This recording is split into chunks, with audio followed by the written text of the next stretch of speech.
Hoops talk for the streets. So let's get right into it, man. Let's start with copping or dropping. I throw out a hot take. If you agree, if you agree, you're copping. If you disagree, you're dropping. Let's get into it, man. The Suns are rolling right now. That's what we're here to talk about today, family. An All Suns episode. #1 record in the league, 7th in offensive rating, 3rd in defensive rating right now. Clicking on all cylinders. The only team in the league with, I believe, 8 players averaging double figures. All-star selections might be a little bit different this year with some players underachieving, some teams underachieving as well, which may impact some of the all-star votes, but we'll see. So here we go. Copping or dropping this take, Joe. The Phoenix Suns should be the only team with 3 all-stars voted into the all-star game. Copping or dropping? That's tough. Yeah. Yeah, that's tough. I might be copping on that one, honestly, because I feel like if you look around the league, there aren't a lot of teams that either have had guys play enough games to be there or just haven't the guys with the stats to be there. I feel like it's tough with the Suns because, like, Chris Paul, obviously deserving. Devin Booker was deserving until he missed like 7 games. And DeAndre Ayton, I feel like, is making a low-key push for an all-star spot, even if it's as, you know, kind of a wild card or a last option that's voted in. I don't know if they'll get there, but I think if anyone has 3 players, it should be the Suns. So I'm going to cop that one. I like what you said because I agree with you. I believe they should as well. So I went over the All-Star roster last year, especially in the West. So basically 7 guys off the bench, 5 starters. So basically the starters were Steph, Luka, LeBron, Kawhi, Joker. And we can eliminate Kawhi already right there. So that's one spot that can be taken by somebody else.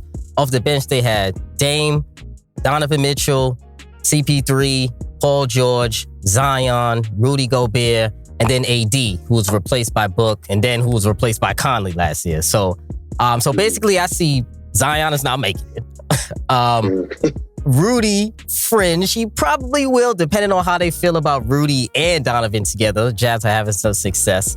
But that could be fringe. You never know how they feel about that. Who else? Dame, he's probably gonna get it off of namesake anyway. AD, definitely. Well, I'm not gonna say definitely not, but to me, he should make the All-Star team this year. So that leaves, to me, I was thinking about, you tell me what you think about this. Cat, SGA, DeAndre Ayton, Mikal Bridges, John Morant, Russ, Draymond are pretty much, I feel like, the All-Stars that are on the bubble. So can they get 2 out of that stack? See, I'm jaded because I'm used to the last 2 years. Devin Booker's been an all-star, but he's been an injury replacement. Yes. So I think he's going to make it still, though.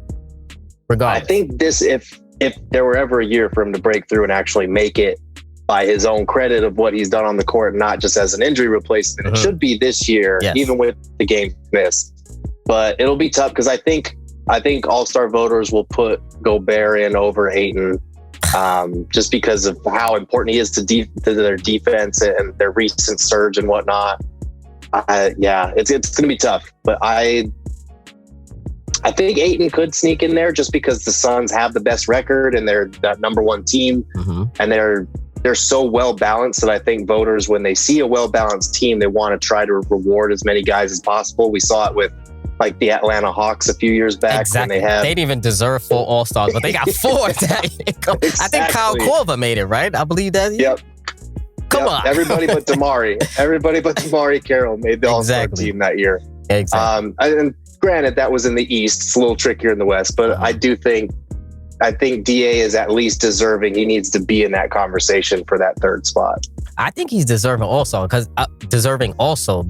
if you're going to give it to Gobert, I don't see why you can't turn that same eye and look at DeAndre Ayton also, because his numbers are up. What is he, 16 and 11 this year? So those are Rudy Gobert-esque numbers, but actually a little bit more scoring than Rudy Gobert. So I know the coaches are a little bit biased because, maybe they might give it to him off that. But I know if you ask the players, nobody's scared of Rudy Gobert. I tell you that right now. Nope. Nobody at all is scared of Rudy Gobert. So I feel like if the players had a choice, they would definitely choose DeAndre. But we'll see if the coaches, hopefully they reward winning. So we'll see how that goes. But if there was one team to have 3 All-Stars, it has to be the Suns. I thought about maybe the Warriors also, but I don't think they deserve 3. I mean, Steph, obviously. Draymond, maybe. Like, that's a fringe. Yeah. That's a fringe to me. And then who else? I mean, Wiggins, stop. Yeah.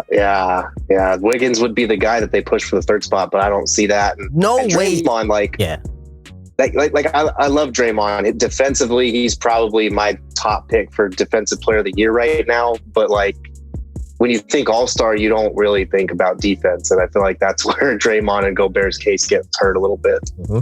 I agree, and like, to me, Russ may be another one on the fringe also as well, depending on how they view how his season has gone. Some people view that exactly. I mean, the numbers look nice, the numbers look sexy, as they always do. But if you watch those games, you know exactly what's happening. So he might get in there off of namesake. John Morant is one that I'm thinking about. I think honestly he's going to get in, and I think he should get in. I know he missed some games, but man, his start to the season was a little too phenomenal, and he's about to come back. So, you know, the voters are, what have you done for me lately, basically. So I feel like that last week leading up to it, I can't even remember when they do the All-Star votes, but I know it's mid-January they stop, right? Yeah, it's coming up soon, and it should be going for a couple weeks. But yeah, like the Grizzlies should have an All-Star, just because I think right now they're a top 4 team in the West, which is so they got to have somebody in there, and I love Jaren Jackson Jr. I don't know if his numbers are good enough to be. He's only averaging 5 rebounds. It's not enough. Yeah, not enough. Yeah. But yeah, man. So it looks like both of us right here are in agreement that the Suns needs to get 3 All-Stars. So I'm putting it on notice right now. The Suns need 3 All-Stars. We're putting that on notice. Either you want to take Ayton or you want to go the more skilled route and take Mikal. Either one. I'll take either one because Mikal has been just as important to the team, and we're going to talk about that too. So yeah, let's get into it, man.